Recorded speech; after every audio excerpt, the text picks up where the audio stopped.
So is that the reason why we didn't do 32? You watched it back and decided it was actually on your favorites list? It is actually on my favorites list. Son of a gun. Good morning, good afternoon, good evening, or good night, whatever time of day you are watching. This is the Victor Roll Wrestling YouTube channel. I'm the one and only storyteller, Alex Braddock. Join me as always. I'm just a camera guy. And we are doing another RushFour because we've made a gimmick and we're going to keep running with it, folks. So Run it into the ground, like all the greats. Absolutely. As of the day this video goes up, which is on a Friday, next weekend is WrestleMania. Yes. We have been hyping up WrestleMania by doing all the worsts. Well, today, folks, we are doing the bests. The bestest of the manias. Across the board, our opinions. Completely objective. And if you disagree, sounds like you have a personal issue. Dylan, number one, best mania. Number one, starting it off. Recency bias might be a real thing. I don't care. I think one of my favorite manias of all time is WrestleMania 40. Yep. I think it was flawless. Like, I know we always talk a lot about other promotions and everything. Like, it had no match from that made my top 4 of the year.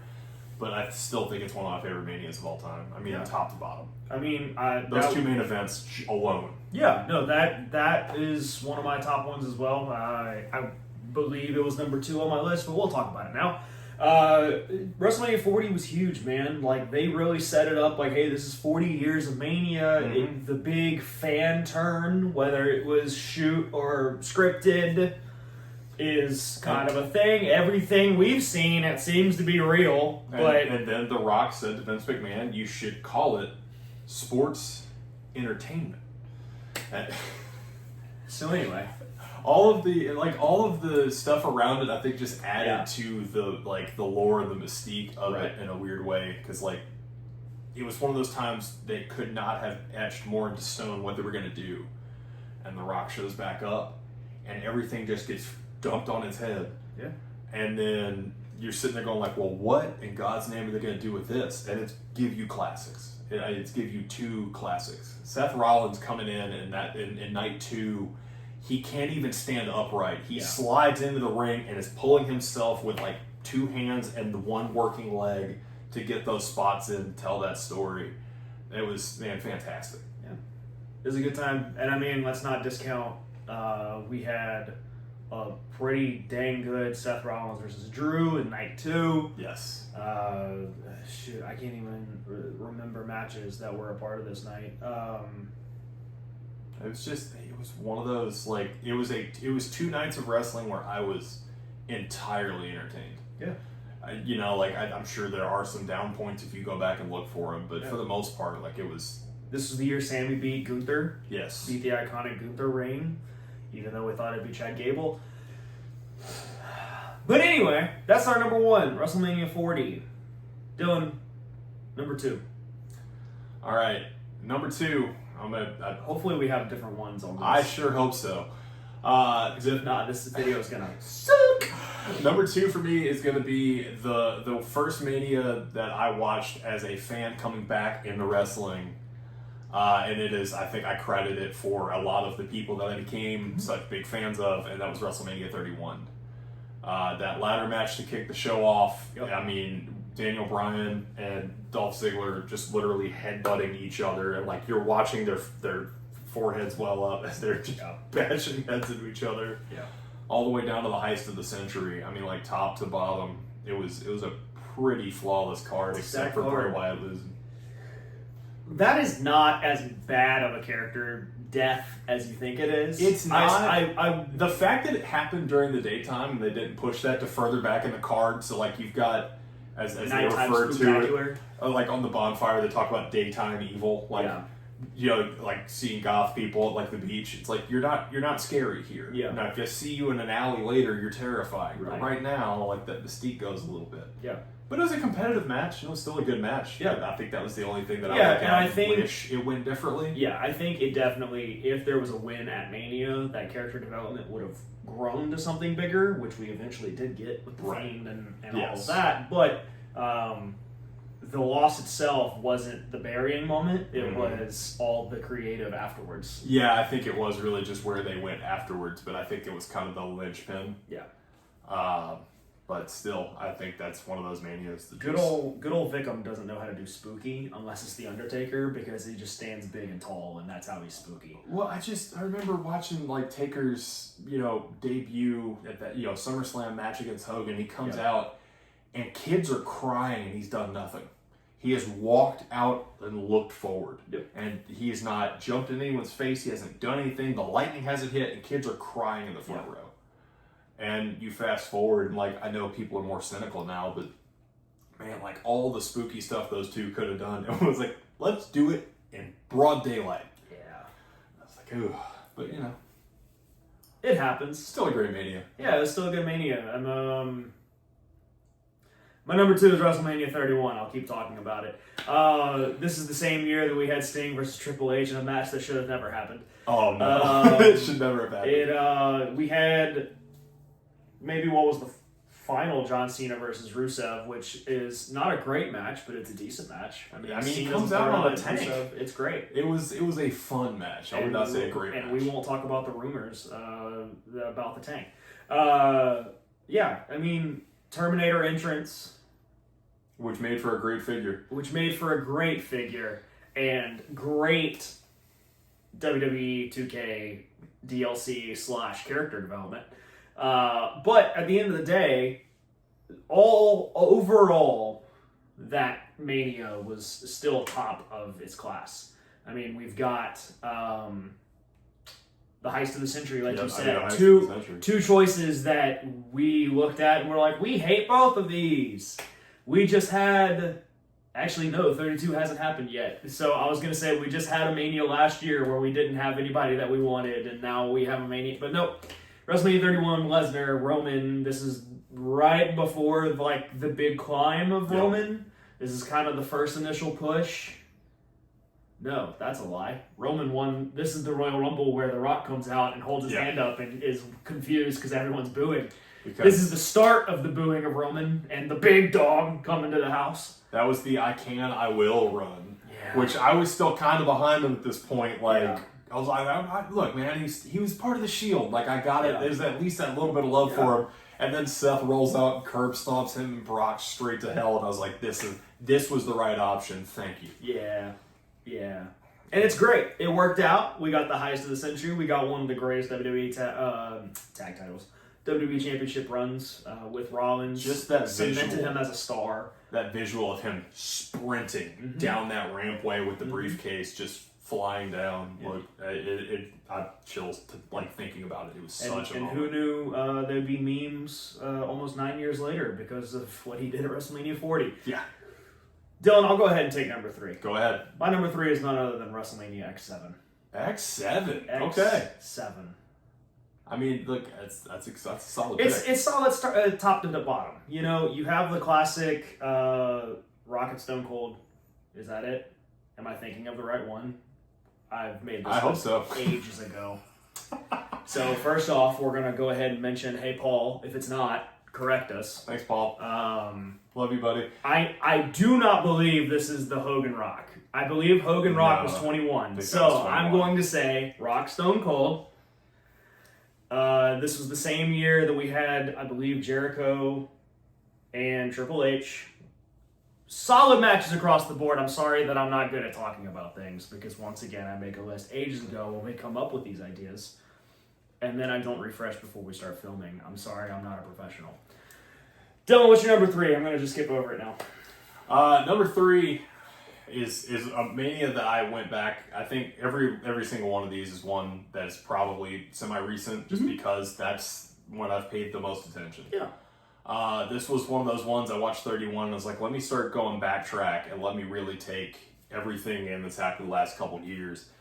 WrestleMania 30 was flawless, man. Like the beating of the streak, just the sheer shock. Like I knew it was going to happen going in, and it still leveled me. And then just the story that Daniel Bryan tells from bell to bell on this thing comes out, and he gets the underdog win and just gets mauled by Triple H. Like I had it on at work like a couple weeks ago, and somebody was just watching it like, oh my god, that guy is killing that little dude.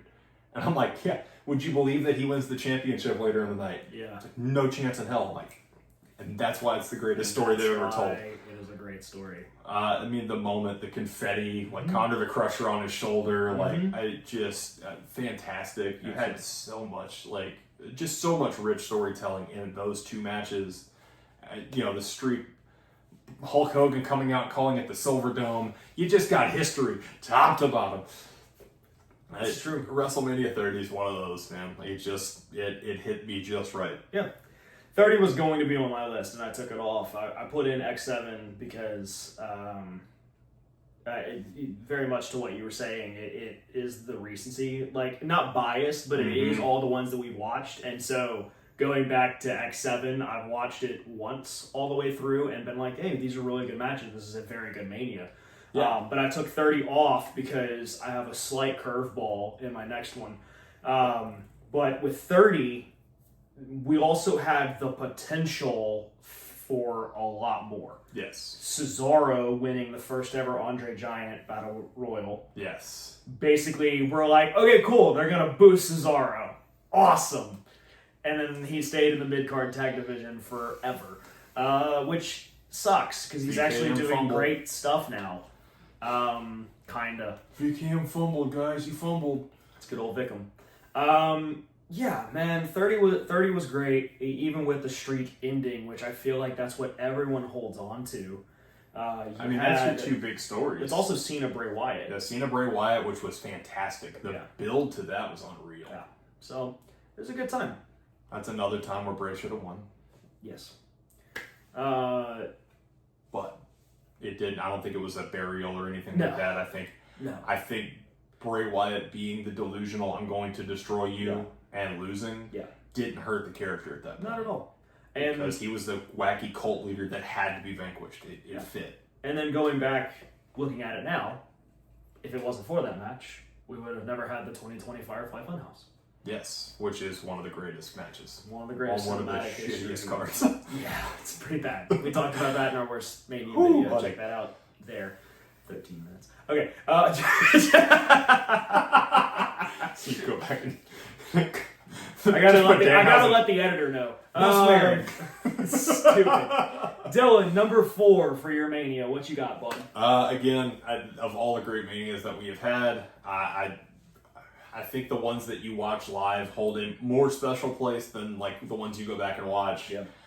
I'm gonna say because for one specific moment, and the rest of it is fantastic, but WrestleMania 39 for the tag match for KO and Sammy knocking off the Usos. Yep. It was one of those. I had to work that night and I got off early enough to rush home and catch that main event, and just like chills, tears, it was one of those like in that 30 something minutes, wrestling was entirely entirely real, and you could not convince me otherwise, and I was hanging on every moment, and if you can do that, that's something special. And I mean, the rest of both nights were solid. We got the the Snoop Dogg Shane McMahon Miz moment, which will go down as one of my favorite moments ever. The Snoople's elbow, because he didn't know what he was doing. They're like, Shane's quad just exploded. Snoop, save us, please. And he just bounces off. And Snoop punches the shit out of the Miz. Because freaking edits, whatever. He stuck him so hard. Yeah, no, it was awful. No, I actually really like 39. Because going back to that tag match, that was on night 1. Yeah. So then on night 2, we had Cody and Roman, and we were like, well, it's the death of the bloodline. Like, they just beat them on night 1, and then night 2. And then I sit there and I start looking at the card, and we get right before the main event, and I'm like, Roman's going to win. He's going to win. Roman's going to win it. And sure enough, he won, which eventually led to 40, and, one of the greatest stories being finished. A couple of things that they set up there that paid off a year later, and some stuff will probably pay off in a year or two. Yeah. And you also, some of the matches we forget about because, again, those two big main events. Yeah. You had Cena versus Austin Theory, which was really fun match, and it made Theory look like a perfect heel. Yeah. You have Rollins versus Logan Paul, which is a match I thought had no business being as good as it did, as much as I love Rollins. Yeah. That was a really fun match. Yeah. You had a lot of, there's just some stacked matches through that card both nights. Yeah. But, I mean, those two main events, again, say what you will about the buy one, get one Fortnite extravaganza or whatever Phil said, but, you do give yourself these moments, these possibilities for, we're going to hit you with 2 sledgehammers. I almost had 38 because Kevin Owens and Stone Cold. I mean, and then Cody coming back. Cody coming back. I mean, that's an honorable mention. We'll go ahead and say it. Honorable mention, WrestleMania 38. Cody coming back. Good friend of the channel, kinda. Dale Springs was in attendance.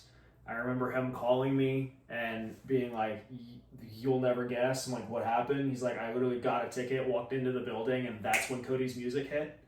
I'm like, "Oh, dude." I remember, and I will say, there's the times where, your immediate reaction is the wrong one. Yeah. My immediate reaction to Cody coming back was like, "Oh, come on, dude, why?"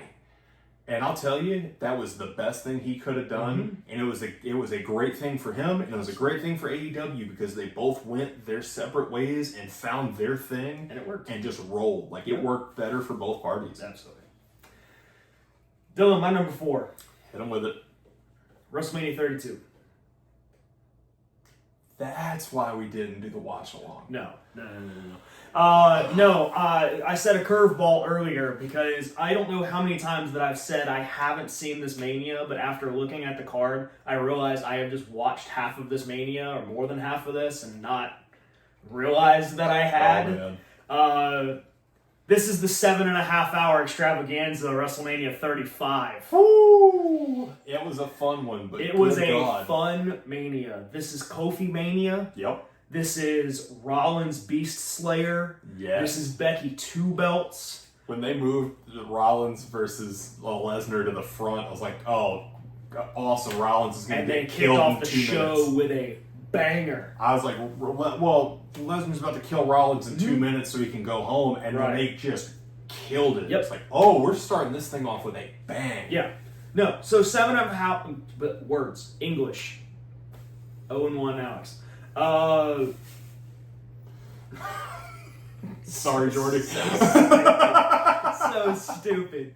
7.5 hours of Mania is stupid. I'm glad we went into the night 1, night 2. I'm glad Vince finally looked over at Japan and was like, "Wow, they've actually got a smart little setup to it, so maybe we should do it that way." Yep. Sucks that the first one was during a pandemic, but it happens. But 7.5 hours. Yeah, it was a work day of WrestleMania. It's nuts. I don't remember if it ran late into the night. Did it run that late, or did it just start super early?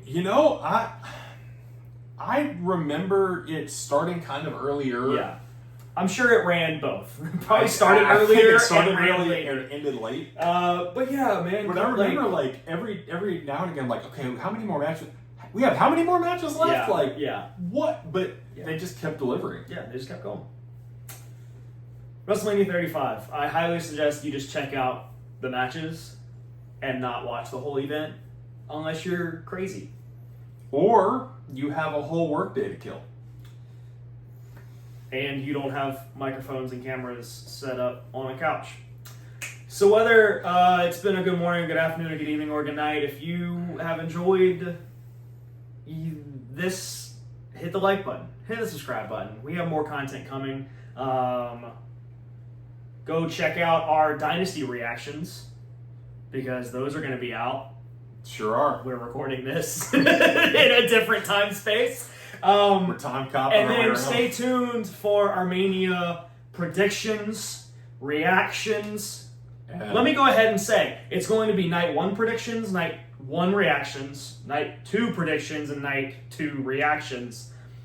And then maybe about 2 to 4 weeks later, there will be a punishment of some kind. We realized after how the first one went. Yeah.